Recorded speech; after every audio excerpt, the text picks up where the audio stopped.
Hello and welcome to Unproductive, a productivity series for the rest of us.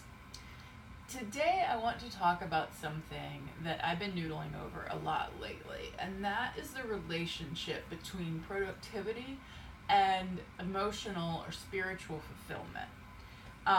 To talk about this, I'm going to use the metaphor of a cup. So you probably have heard people talk about their cup being full or their cup being empty. And that's what we're going to work with today. So, for example, I think it might be a little easier to picture with an example about energy. So, I often talk about like my energetic cup works differently from some other people's. So, everybody has a number of different cups, whether it's a time cup or an energy cup or an emotional cup. And everybody's fills at different rates. Everybody's cup looks differently. Some people's cup might have a leak in it. So when I think about my cup when it comes to energy, I would say that my cup tends to fill up slower than other people's. So I need more hours of sleep for my cup to actually become full than other people do.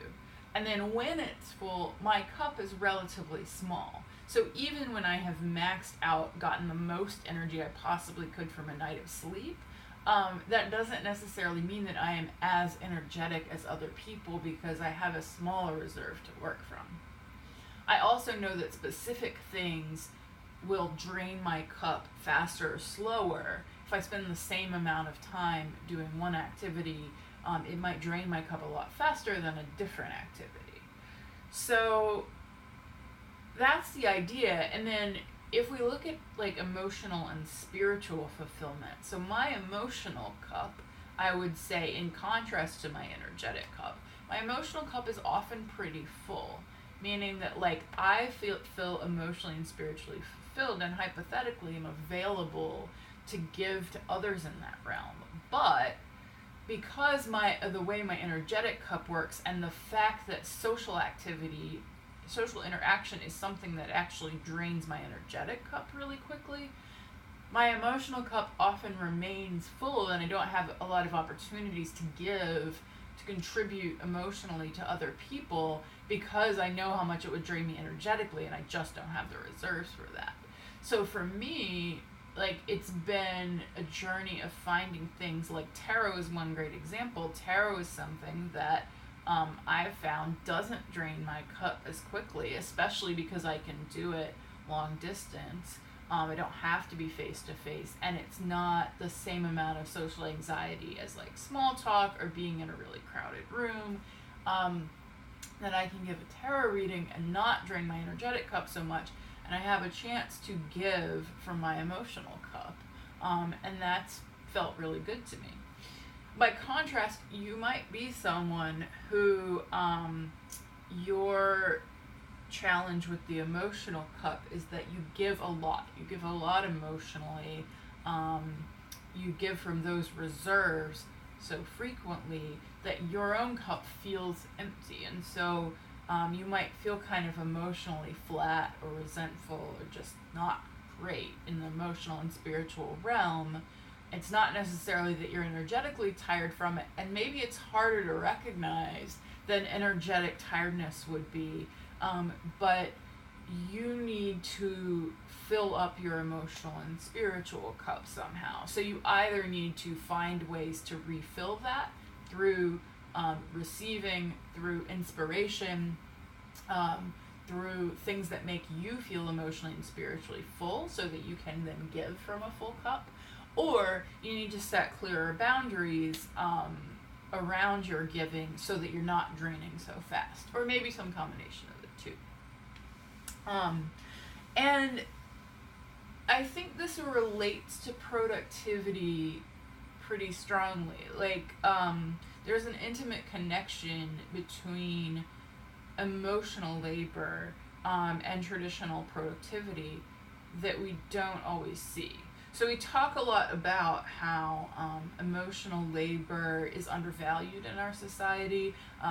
We talk about the way that emotional labor can drain us in such a way that maybe we don't have the same amount of energy for other kinds of work that are more valued, and that's a problem, and I definitely agree with that. I think we need to value emotional labor. Unfortunately, because we live in a capitalist society, like part of the problem is that if you think of money, a money cup, in order to fill up our money cup, we have to do certain kinds of labor that are valued and are paid, and often we are expected to do emotional labor, whether that's at your traditional job, whether that's outside of it. You're expected to do emotional labor, and particularly if you're a feminine person, particularly if you're a woman of color, femme of color, you're expected to do unpaid emotional labor, so that you might often feel very drained and not feel like you have much of a choice because you need to earn money.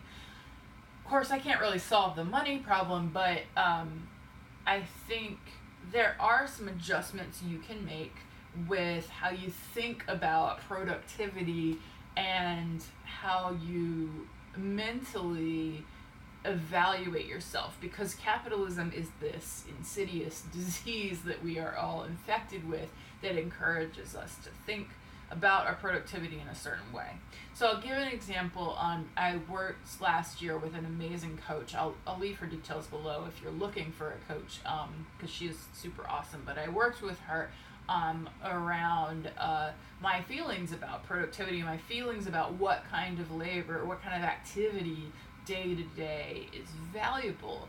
And we uncovered that I have this kind of point system in my mind that is arbitrary and it's not real points, but there is this sense from day to day of like how productive I feel I have been. And some things make me feel like I've been really productive and others make me feel like I haven't. And she asked me questions and encouraged me to think about like, why is it that certain things feel this way? What is it that makes things feel productive? And one of the things that we worked on together was trying to tie things that feel unproductive to certain things I value, which can work really well. But another thing that I've discovered that works, and has really kind of blown my mind in the last few weeks, is that I started thinking about things that I would historically for myself consider lazy activities or unproductive things. I started reframing those as ways of filling my cups. And refilling your cup is productive. It's literally generative. Like, you are producing, whether it's producing emotional fulfillment, whether it's producing spiritual fulfillment, producing it can be producing energy if what you're doing is a lower, allows you to refill there. There are different cups that you can refill, and today we're thinking about emotional. So doing things that make me happy, doing things that I would consider lazy before, but that are like really emotionally satisfying to me. So that might be reading fan fiction. Like, I always thought as a break time activity, but it like unlike many other things, reading fan fiction makes me just feel super excited and laugh a lot and just like flail and get really into it. And having those really positive feelings is filling up my emotional cup so that I am more available to emotionally give to others. And I love doing that because I think it's important that we keep in mind that some of what we do, some of our daily activities drain and some fill our cups, and that's normal. And sometimes it drains one and fills the other, like my example of doing a heavy social activity that is also like, I guess that's draining both, but you might have examples that do drain one and fill another, and it's more complex than just a simple one cup. But I think like we all understand intuitively that sleep, for example, refills our energetic cup. I mean, I think there are some people who would feel guilty about sleeping too much, and maybe you do feel like there's not enough hours in the day and you hate that you sleep. But for me personally, I don't chide myself for being unproductive if I get plenty of sleep.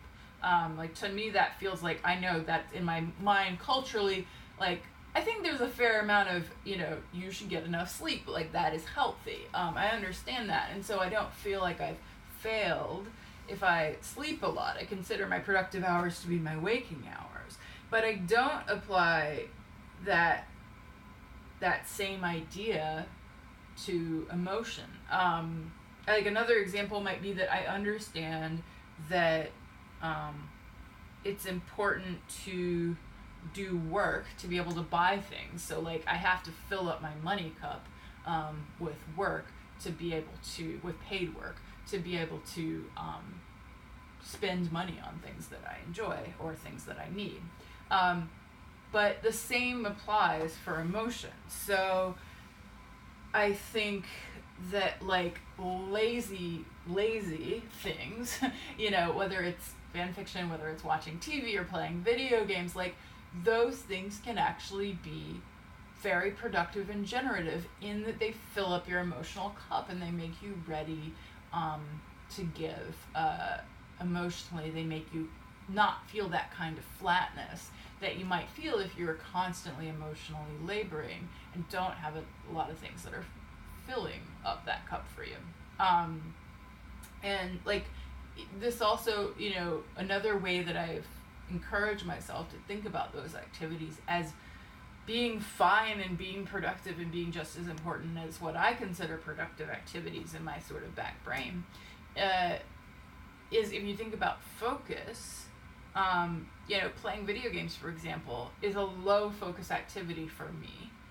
It's kind of a, like, you kind of zone out and do it, and that is important to fill up my focus cup. So personally, like, my cup of being able to focus on things is filled up by doing things that don't require focus. So if I'm feeling really scattered and I cannot work, I cannot get anything done, then I used to feel terrible that I would just, like, sit there playing video games for hours, but I'm trying to reframe that as I'm just really drained and I need to fill that up to be ready. So I hope this metaphor is useful to you. I hope that you're able to think about how filling your cups in whatever way that means for you is actually generative and actually is productive. I would recommend, like, writing down a list of some of the things you can do to fill different cups and thinking, like I did with my energy cup, about how you personally operate. How does your cup work, and where are the difficulties for your emotional cup? Is it particularly small and has low capacity? Does it drain quickly? Is it slow to fill? Does it have a leak? You can carry that exercise out to kind of think about your own situation. And I would love to hear in the comments if you feel open to share how this works for you and how you think about emotional and spiritual fulfillment next to productivity. So don't forget to like and subscribe if you enjoy this series. There'll be a new video posted every month, and I hope you have a great day.